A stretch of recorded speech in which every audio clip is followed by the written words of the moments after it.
जय माता दी दोस्तों। आने वाली करवा चौथ व्रत के लिए आप सभी माताओं बहनों को ढेर सारी शुभकामनाएं। भगवान श्री हरि विष्णु आपकी जोड़ी हमेशा सलामत रखें और आप जीवन पर्यंत करवा चौथ का व्रत करती रहें, यही कामना करती हूं। और इसी कामना के साथ आज का जो वीडियो है वो मैं शुरू कर रही हूं। दोस्तों, आज के वीडियो में मैं बात करने वाली हूँ करवा चौथ व्रत में जो सुहाग की थाली होती है वो देना ज़रूरी होता है, जिसको बहुत सारे लोग वायना के नाम से जानते हैं।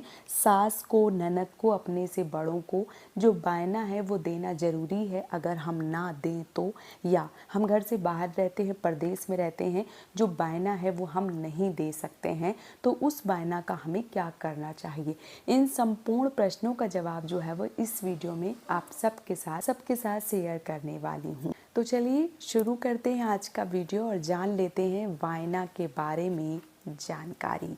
जैसे कि आप सबको पता है कि करवा चौथ आने वाली 20 अक्टूबर को दिन रविवार को पूरी विधिवत रूप से किया जाएगा। ऐसे में जो सुहाग की थाली है या जो वायना है, बहुत सारी बहनें शुरू से वायना या सुहाग की थाली जो है वो नहीं देती हैं, क्योंकि उनके यहाँ ये परंपरा है ही नहीं, ये चलती ही नहीं है। अभी क्या हुआ है, थोड़े जैसे स्टेट हैं वो थोड़े से अलग हुए हैं। जैसे इस टाइम मैं अभी पंजाब में हूँ और पंजाब में सुहाग की थाली का रिवाज है, और पंजाब में ये जो सुहाग की थाली है ये दी जाती है। मतलब जो अपने से बड़े हैं, जो मान लीजिए कि खास करके जो सास हैं, उनको सुहाग की थाली, सुहाग का पिटारा या जो वायना है वो देना ज़रूरी है। अब जैसे बहुत सारी बहनें हैं, एक स्टेट से दूसरी स्टेट जाती हैं, एक साथ मिक्स होती हैं, फिर उनके यहाँ कैसा होता है, फिर एक दूसरे से बातें करती हैं, तो क्या होता है कि हर जगह पे जो चेंज है वो हो जाता है। जिनके यहाँ नहीं चलता है उनके यहाँ भी चलने लगता है, जो नहीं भी देती हैं उनको भी देना पड़ जाता है। क्योंकि अभी क्या होता है, एक खरीदेगी तो फिर लगेगा दूसरे को कि नहीं यार खरीदा जाता है, तो फिर वो भी खरीदेंगी और वो भी अपनी सास को वायना जो है वो देंगी। अगर आपके घर की परंपरा है और आप वायना जो है वो देती चली आ रही हैं, तो आपको वायना देना चाहिए। अगर आपके घर की परंपरा नहीं है और आप वायना नहीं देना चाहती हैं, क्योंकि आपने कभी किसी को मायके में, ससुराल में देखा ही नहीं है या आपके यहाँ होता नहीं है, तो फिर आपको वायना जैसी जो सुहाग की चीज़ें हैं वो नहीं देनी चाहिए। लेकिन जो करवा माता हैं या जो माता पार्वती हैं, उनको सिंघार जो है वो ज़रूर चढ़ाना चाहिए। बहुत सारी बहनें हैं जो इस वीडियो को देखेंगी, तो जो सुहाग की चीज़ें हैं वो करवा माता को चढ़ा ही जाती हैं शुरू से, मतलब शुरू से सब लोग चढ़ाते चले आ रहे हैं। कैलेंडर में जो पूजा की जाती है तो सुहाग की चीज़ें जो है वो वहीं चढ़ाई जाती हैं। बहुत सारी बहनें उस सुहाग की चीज़ों को अपने मान लीजिए पास रखती हैं, फिर उसको सुहाग के रूप में जो है वो धारण करती हैं। बहुत सारी ऐसी बहनें वो चीज़ें उठा के मंदिर में दे देती हैं, या बहुत सारी ऐसी बहनें वो चीज़ें जो है वो उठा के अपने से बड़ों को दे देती हैं। तो अगर आपके यहाँ ये परंपरा है तो आप कर सकते हैं, लेकिन करवा माता को सिंगार जो है वो ज़रूर चढ़ाएं, क्योंकि जो सिंगार है वो चढ़ाने से वृद्धि होती है और करवा माता आपका जो सुहाग है वो अखंड रखती हैं, इसलिए जो सुहाग है वो ज़रूर चढ़ाना चाहिए। लेकिन अगर आपके यहाँ वायना या जो सुहाग की थाली है वो देने की परंपरा नहीं है, तो फिर आपको नहीं देना चाहिए।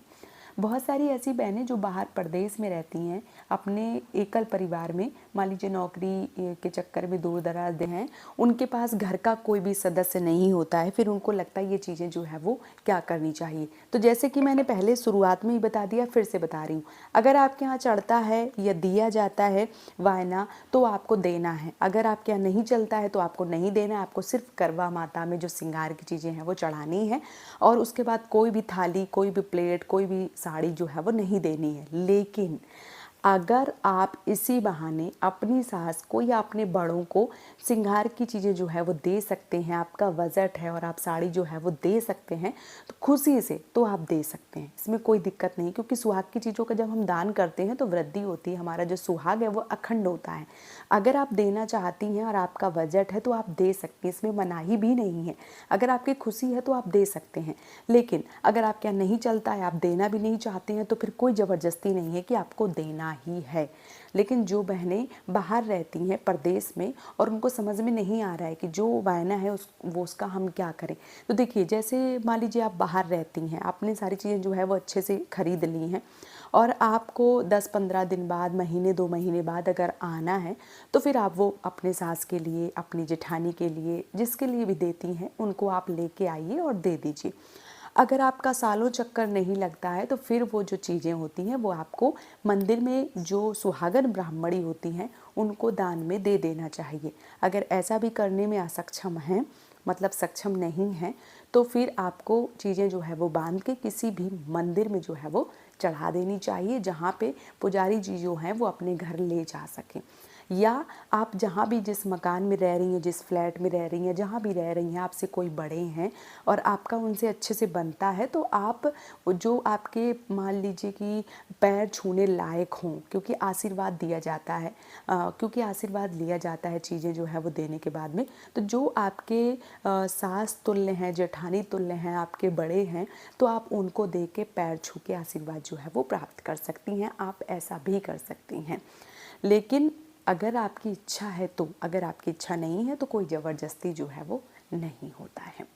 तो उम्मीद करती हूँ ये वीडियो आप सबको पसंद आया होगा। वीडियो अगर पसंद आया है तो आप मुझे सपोर्ट करें इस चैनल को सब्सक्राइब करके।